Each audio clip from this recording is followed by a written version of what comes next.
नमस्कार दोस्तों, आर्डोर एडुडेंट के यूट्यूब चैनल पर आपका स्वागत है। आज हम बात करेंगे प्रेसिपिटेशन के बारे में। अब तक जो किया है वो क्लाउड किया है। क्लाउड कैसे बनता है, क्लाउड होता क्या है, और जो क्लाउड है वो कौन सी लेयर में मिलता है। क्लाउड ट्रोपोस्फियर में मिलता है। हाई क्लाउड कौन से होते हैं, लो क्लाउड कौन से होते हैं, मीडियम क्लाउड कौन कौन से होते हैं, और जो क्लाउड है उसकी कैसे शेप होती है, कोलंबस शेप है या कुमुलोनिम्बस शेप है, कौन सा क्लाउड वर्षा देता है। आज उसी की जो नेक्स्ट फॉर्म है प्रेसिपिटेशन, क्योंकि जब क्लाउड बनेगा तभी प्रेसिपिटेशन आएगा। अब प्रेसिपिटेशन क्या होता है? जो प्रेसिपिटेशन है वो पानी का गिरना, हवा से पानी का गिरना, इसको प्रेसिपिटेशन बोलते हैं। जब प्रेसिपिटेशन की बात करते हैं यानी जो कंडेंस वाटर है वो पहले इवेपोरेट होकर आकाश में जाता है पृथ्वी से, यानी जो एक ऐसे तालाब है या पानी बॉडी है, वाटर की बॉडी है, वहां से जो पानी जाता वाटर वेपर की फॉर्म में, भाप की फॉर्म में, वही वाटर वेपर किसी हाइग्रोस्कोपिक न्यूक्लियाई, एक छोटा सा डस्ट का पार्टिकल, उसके अराउंड जाकर अट्रैक्ट होकर इकट्ठा हो जाता है। जब सभी वाटर ड्रॉपलेट्स यानी सभी वाटर वेपर्स ऐसे ऐसे हाइग्रोस्कोपिक न्यूक्लियाई के पास इकट्ठा हो जाते हैं तो वो एक मिलकर पूरा बड़ा क्लाउड बनाते हैं, जिसको हम बोलते हैं कंडेंसेशन। अब वही कंडेंस वाटर अब वो नीचे आना है, जिसको बोला जाता है प्रेसिपिटेशन। अब ये प्रेसिपिटेशन का जो वाटर है ये किस फॉर्म में आएगा? ड्यू की फॉर्म में आएगा, फ्रोस्ट की फॉर्म में आएगा, रेन की फॉर्म में आएगा, या फिर स्नो की फॉर्म में आएगा, या फिर हेल स्टॉर्म की फॉर्म में आएगा, ओले की फॉर्म में आएगा। आज हम वो स्टडी करेंगे, लेकिन उससे पहले हम यह जान लेते हैं कि जो प्रेसिपिटेशन है वो किस किस प्रकार से होता है। जो रेन है, फॉग है, ड्यू है, वो एक अनदर पार्ट है। उससे पहले यह जानना जरूरी है कि जो वर्षा है वो कैसे होती है, तभी हम एनालाइज कर पाएंगे कि जो प्रेसिपिटेशन की फॉर्म में वाटर आया है वो किस प्रकार का है। जो सबसे पहले हम पढ़ेंगे तो टाइप ऑफ प्रेसिपिटेशन पढ़ेंगे, मतलब ये कि कन्वेक्शनल रेनफॉल है, ओरोग्राफिक रेनफॉल है, या फिर साइक्लोनिक रेनफॉल है। साइक्लोनिक रेनफॉल को हम फ्रंटल रेनफॉल भी बोल सकते हैं। जब इसकी बात करेंगे तो सबसे पहले जो साइक्लोनिक रेनफॉल है उसकी बात करते हैं। साइक्लोनिक रेनफॉल में एक वार्म एयर मास। अब एयर मास क्या होता है? एयर मास होता है एक पूरा बड़ा एयर का पैकेट जिसका टेम्परेचर मान लीजिए आप 20 डिग्री है, और एक दूसरा एयर पैकेट यानी एक दूसरा एयर मास जिसका टेम्परेचर 27 डिग्री है। अब इन दोनों का कंपैरिजन करते हैं। अगर हम कंपैरिजन करेंगे तो इसमें से एक कोल्ड एयर मास है और एक वार्म एयर मास है, और जो वार्म एयर मास है उसके पास ज्यादा वाटर ड्रॉपलेट्स होते हैं,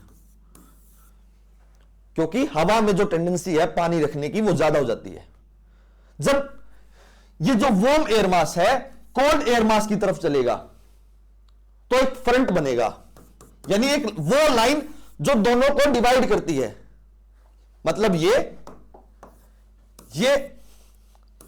ये कोल्ड है और ये वार्म है, इन दोनों के बीच का जो टकराव होगा, जो वो लाइन बनेगी, उसको फ्रंट बोला जाता है। ये हो गया वार्म फ्रंट। यही वार्म फ्रंट अब कोल्ड फ्रंट की तरफ चलेगा, यानी कोल्ड एयर मास की तरफ चलेगा। तो यहां जो वर्षा होगी, क्योंकि इसके पास वाटर ड्रॉपलेट्स हैं, वाटर वेपर्स हैं, जब ये इस तरफ चलेगा तो ये वर्षा करेगा। जब ये वर्षा करेगा तो इसको बोला जाता है साइक्लोनिक रेनफॉल, फ्रंटल रेनफॉल। अब जो दूसरी फॉर्म है वो है ओरोग्राफिक रेनफॉल। अब जो साइक्लोनिक रेनफॉल देखी उसमें हमने ये देखा कि जो विंड है वो ऊपर चल रही है, जो वार्म एयर मास की विंड है वो ऊपर जा रही है। तो ऐसा ही ओरोग्राफिक रेनफॉल में होता है, यानी अब हवा प्रेशर की वजह से कैसे आगे आ गई, हिल्स, माउंटेन्स, और उस माउंटेन से टकरा के अब हवा ऊपर की तरफ चलेगी। यानी हवा को ऊपर चढ़ना बहुत जरूरी है। जब वही हवा ऊपर चढ़ेगी तो वो रेनफॉल करेगी, और उस रेनफॉल को बोला जाता है ओरोग्राफिक रेनफॉल। ओरो का जो मतलब होता है वो माउंटेन होता है। इसका बेस्ट एग्जांपल अब जो शिवालिक रेनफॉल है, जो शिवालिक हिल्स हैं उसको देख सकते हो।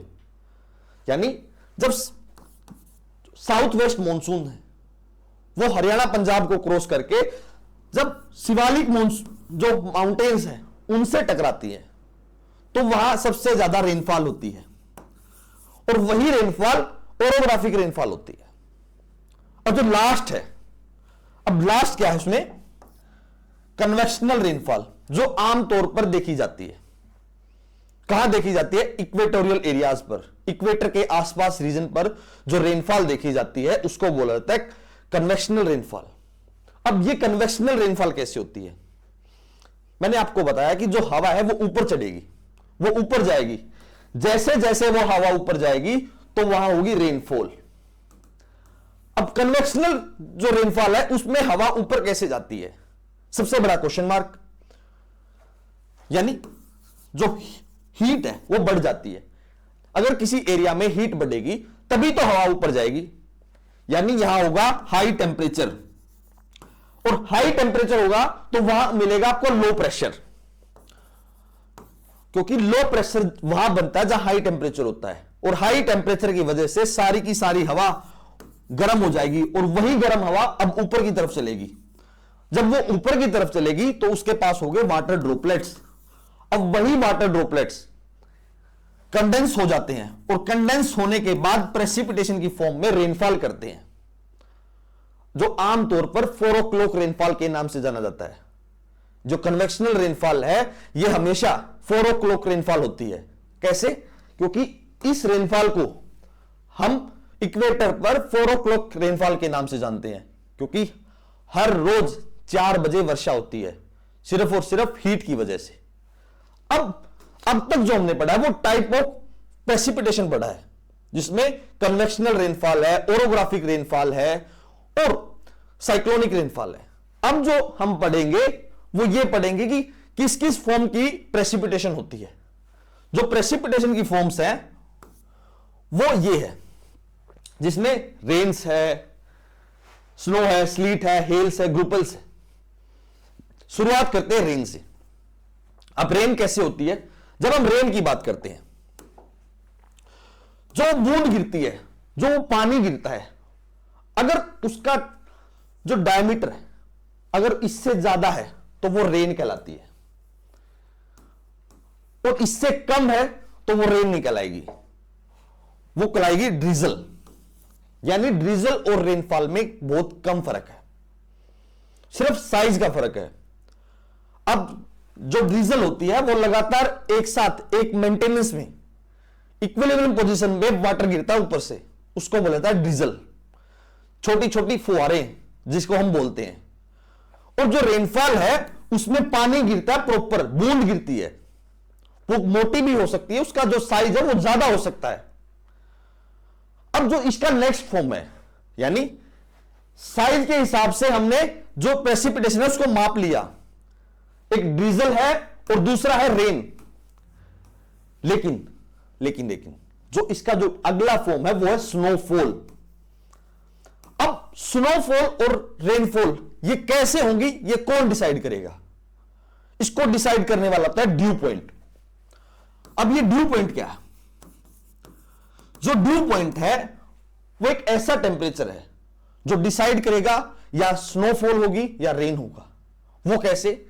मतलब ये कि जो अर्थ का जो टेम्परेचर है, यानी जो लैंड का जो टेम्परेचर है वो डिसाइड करता है।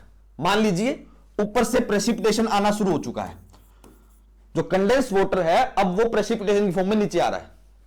जब वो नीचे आएगा तो लैंड का टेम्परेचर है वो डिसाइड कैसे करेगा?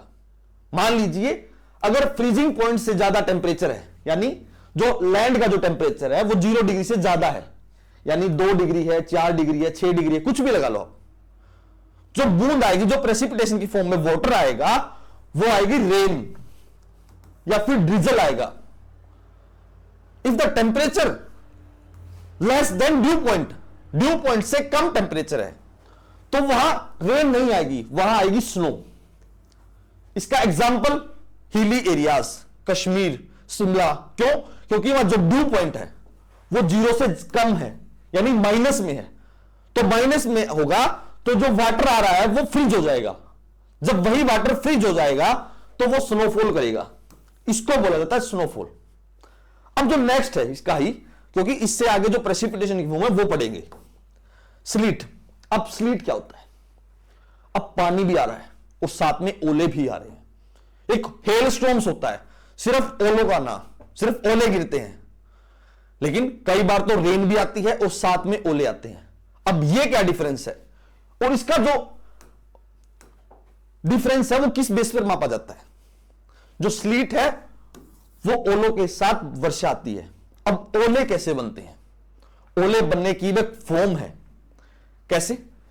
मान लीजिए कंडेंस वाटर है, अब ये यहां से रिलीज हो चुका है, लेकिन जो हवा है वो लगातार ऊपर जा रही है, वार्म हवा ऊपर जा रही है। अब ये हवा ऊपर जाएगी और जो वाटर नीचे आ रहा है, जो कंडेंस वाटर नीचे आ रहा है, अब वो उसको ऊपर धकेलेगी, उसको ऊपर की तरफ फोर्स करेगी। जब वही वाटर उसको फोर्स करेगा तो वो दोबारा ऊपर जाएगा, क्योंकि नीचे से हवा का जो प्रेशर है वो ज्यादा है। अब वो नीचे जाएगा तो लगातार जो कंडेंस वाटर है वो एक बर्फ का टुकड़ा बन जाएगा, जिसको हम बोलते हैं ओला, हेल्स। अब यही हेल्स, इसका वजन इतना ज्यादा हो जाता है, तो जब ये जो हवा ऊपर से जा रही है, नीचे से जा रही है सॉरी, वो उसको प्रेशर को रोक नहीं पाती, तो ये तेजी से स्पीड में नीचे आता है बिकॉज ऑफ ग्रेविटी। जब ये ग्रेविटी की वजह से नीचे आएगा तो ओला गिरेगा, यानी हेल गिरेगा, हेल स्टॉर्म बोला जाता है। और स्लीट क्या होता है? स्लीट का मतलब होता है कि जो कंडेंस वाटर है, जो वो बादल है, उसके पास वो हेल्स भी है और पानी भी है, कंडेंस वाटर भी है। लेकिन जरूरी नहीं है कि जो ड्यू पॉइंट है, यानी जो स्लीट है उसमें ड्यू पॉइंट जो फ्रीजिंग पॉइंट है, यानी 0 डिग्री से ज्यादा भी हो सकता है और कम भी हो सकता है।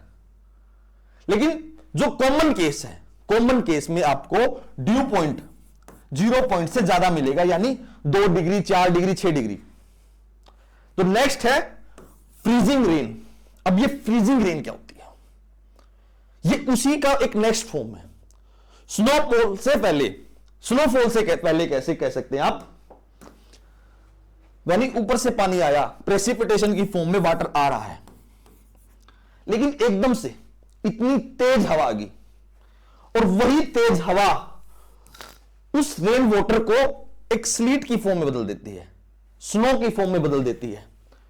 मतलब ये कि जो पानी आ रहा है उसको एकदम से टेम्परेचर चेंज कर देती है। यह भी डिसाइड करेगा ड्यू पॉइंट पे। और जब वही वाटर किसी पार्टिकल पर गिर जाएगा, किसी पेड़ पौधे पर गिर जाएगा, तो वहां टेम्परेचर 0 डिग्री होता है, तब वो वाटर एकदम से आइस की फॉर्म में बदल जाएगा। आप हमेशा ये चीजें देखते हैं कहां? रशिया में। जैसे आप वो वाटर गिराते हैं, क्योंकि जब कोई भी लोग इंस्टाग्राम पर रील वगैरह बनाते हैं, शॉर्ट्स बनाते हैं, तो वो वाटर को दिखाते हैं कि वाटर उस मग से बाहर जाते ही एकदम से फ्रीज हो जाता है। तो वो यही फॉर्म है, वो फ्रीजिंग रेन है किस्म से। इसकी जो नेक्स्ट है, अब हम पढ़ेंगे फॉग और ड्यू पॉइंट में क्या फर्क है। दोनों ही प्रेसिपिटेशन की फॉर्म है, लेकिन इन दोनों में डिफरेंस है। कैसे? मान लीजिए ये सभी वाटर वेपर्स हैं, हवा में वाटर वेपर्स हैं कहीं कहीं कहीं।